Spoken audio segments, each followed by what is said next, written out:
بسم اللہ الرحمن الرحیم الحمدللہ وحدہ والصلاة والسلام علی من لا نبی بعدہ وعلی آلہ واصحابہ اجمعین اما بعد۔ سامعین محترم، السلام علیکم ورحمۃ اللہ وبرکاتہ۔ جیسا کہ آپ کے علم میں ہے کہ سیدی پیران پیر دستگیر ماں شیخ عبدالقادر جیلانی رحمۃ اللہ تعالی علیہ آپ کی تصنیف مبارک فتوح الغیب کی سیریز جاری ہے۔ آج اس کے 51 اور 52 درس مبارک اور مقالہ مبارک کے ساتھ آپ کی خدمت میں حاضر ہیں۔ 51 مقالہ میں آپ نے زاہد کے لیے اجر و ثواب کے اعتبار سے اور فضیلت اور درجہ کے اعتبار سے دو طرح کے اجر کا ذکر کیا ہے۔ فرماتے ہیں الزاہد یصاب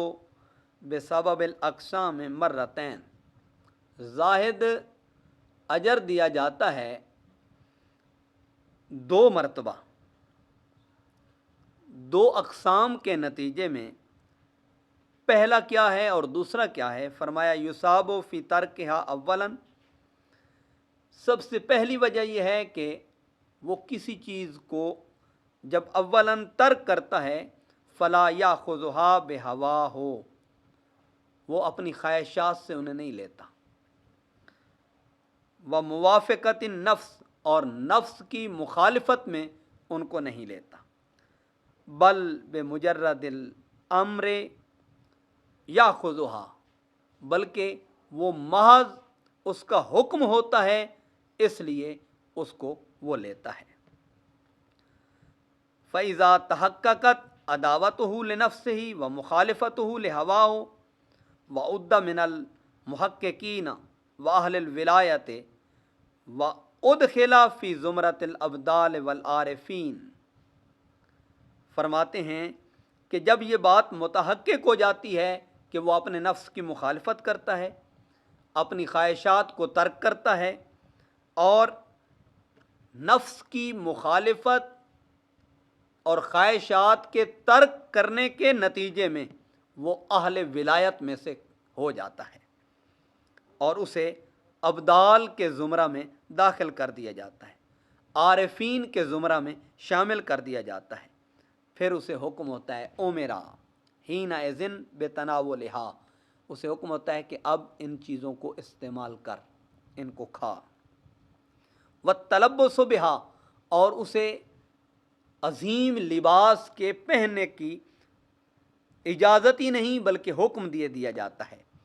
اذ ہی قسمۃ لا بد لہ منہا لم تخلق لغیرہ، یہ اسی کی قسمت ہوتی ہے، اس کے غیر کے لیے اسے پیدا ہی نہیں کیا گیا۔ اب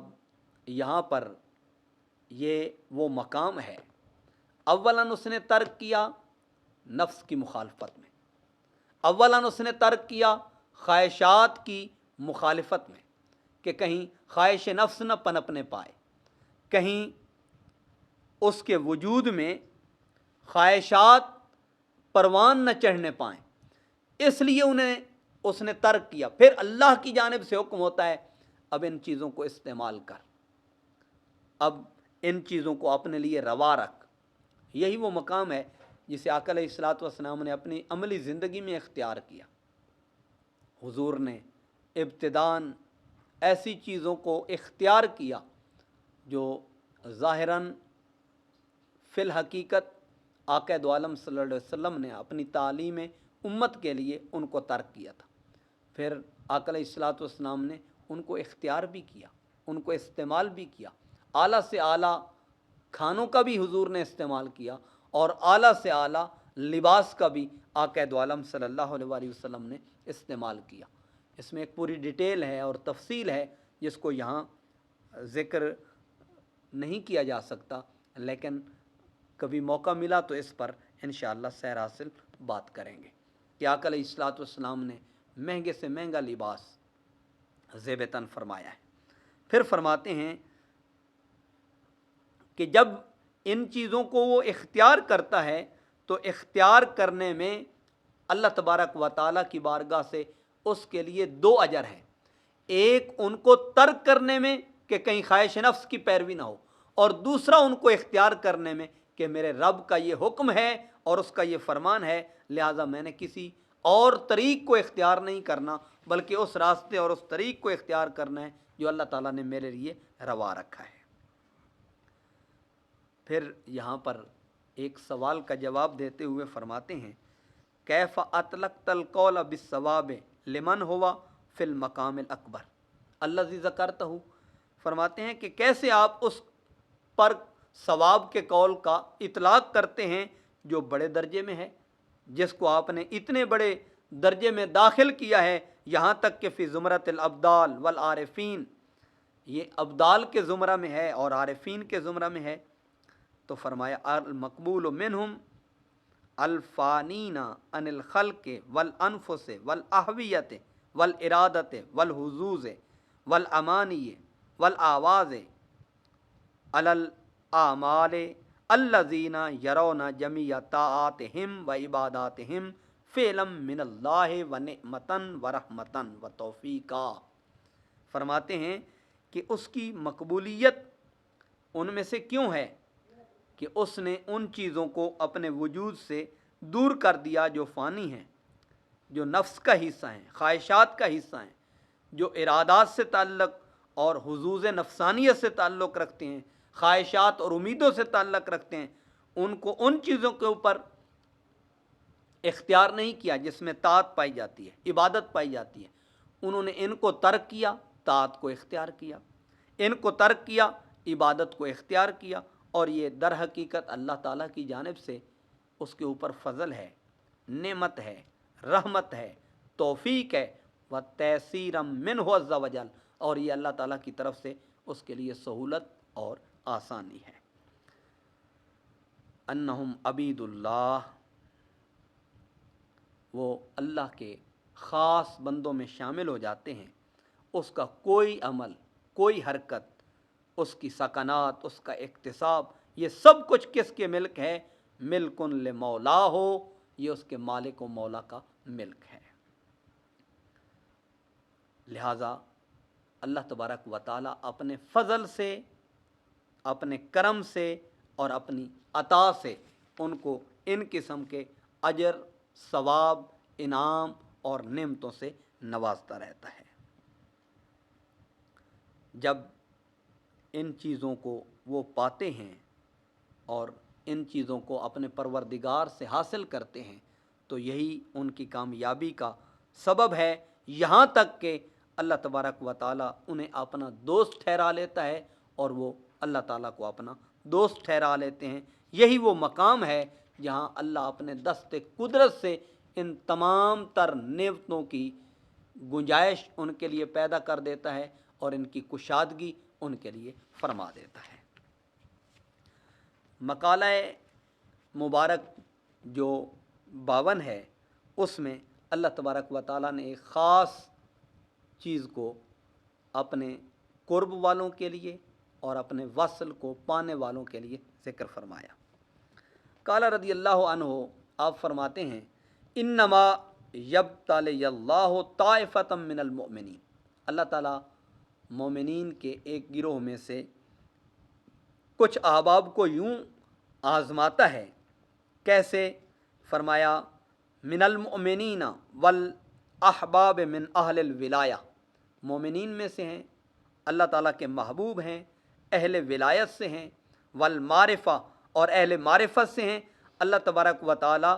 ان کو کیسے آزماتا ہے؟ فرمایا والے یردہم بالبلائے الی السوال فیحب سوالہم، ان کے سوال کو اللہ تعالیٰ فوراً قبول نہیں کرتا کیونکہ وہ مانگ رہے ہوتے ہیں، اور مانگنے میں اتنا خلوص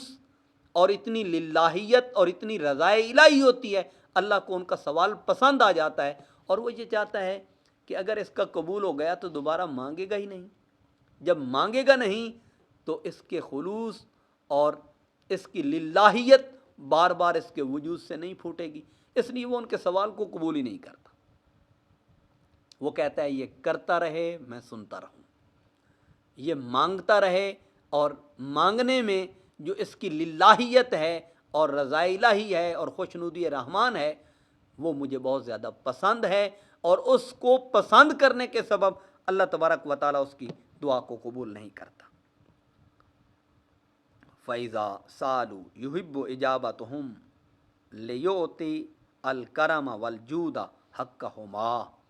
فرمایا جب کہ کرم کو، جود کو اور اس کے سوال کی اجابت کو اور اس پر نوازنے کو اور عطا کرنے کو وہ پسند کرتا ہے، لیکن وہ اپنے بندے سے سوال کے اوپر جواب دینے کو اور اس کی قبولیت کو اس لیے روکے رکھتا ہے کہ یہ بندہ مانگتا رہے، طلب کرتا رہے، اور میں اس کے سوال کو بار بار سنتا رہوں۔ پھر اپنے بندے کو وہ آزمائش میں اس لیے رکھتا ہے کہ کہیں قبولیت کے بعد یہ ادب کے دائرہ سے خارج نہ ہو جائے، اپنے آپ کو ادب کے دائرے سے نکال نہ لے، اس لیے بھی وہ اپنے بندے کو آزماتا ہے، کبھی کسی آزمائش میں، کبھی کسی آزمائش میں۔ اور یہ ہوتا کیا ہے؟ فرمایا یہ اس لیے نہیں کہ اس کی کوئی خطا ہے، اس کی کوئی لغزش ہے، اس کا کوئی جرم اور اس کی کوئی غلطی ہے، فرمایا نہیں، وہ اس لیے کہ وہ اپنے بندے کی دعا کو پسند کرتا ہے۔ جب وہ دعا مانگتا ہے، عاجزی، تضرع اختیار کرتا ہے، اعتذار، معذرت اللہ کے حضور کرتا ہے، فیدیم بالسوال لجواز ان یکون ابتلاءہ، فرمایا وہ ہمیشہ اللہ کی بارگاہ میں سوال کرتا رہتا ہے، التجا کرتا رہتا ہے، اور اللہ تبارک و تعالی مسلسل اس کی قبولیت میں تاخیر فرماتا رہتا ہے، لتاخیر الاجابت کما بینا، وہ یقیناً اس کی قبولیت کے اندر شک نہیں ہوتا، لیکن اپنے بندے کی دعا کی عاجزی اور انکساری اس کو اتنی پسند آ جاتی ہے کہ وہ اس کو قبول نہیں کرتا، اس کو روکے رکھتا ہے، اور بندے کو آزماتا بھی رہتا ہے، اور بندے کے اس دعا سے وہ راضی بھی ہوتا رہتا ہے اور خوش بھی ہوتا رہتا ہے۔ ہاں بعض مقامات ایسے آتے ہیں کہ وہ اپنے بندے کی دعا کو شرف قبولیت عطا کرتا ہے، مصائب کو، تکالیف کو وہ اس سے دور کر دیتا ہے، لیکن ہمیشہ دعا پہ اسے رکھنے کا مقصد یہ ہے کہ اللہ تبارک و تعالیٰ کی بارگاہ میں وہ پسندیدہ اتنا ہے، مقبول ترین اتنا ہے کہ اللہ تعالیٰ اس کی ولایت میں بھی اضافہ فرماتا ہے، قرب میں بھی اضافہ فرماتا ہے، اور اس کی معرفت کے اندر بھی اللہ تبارک و تعالیٰ اضافہ فرماتا رہتا ہے۔ تو بندے کو اپنے کسی سوال کی قبولیت کو ظاہراً نہ دیکھنے میں جزا فضا نہیں کرنی چاہیے، اللہ کا شکوہ اور اس کی شکایت نہیں کرنی چاہیے۔ عین ممکن ہے کہ جس قبولیت کی تاخیر میں تو اپنے مالک و مولا کا شکوہ کر رہا ہے، وہ تیری اس دعا کو اتنا پسند کرتا ہو کہ میرا بندہ بار بار التجا کرے اور میں اس کی التجا پہ خوش ہوں، راضی ہوں۔ طالب کے لیے اتنا ہی کافی ہے کہ اس کا پروردگار اس سے راضی ہو اور اس سے خوش ہو، چاہے اس کی دعا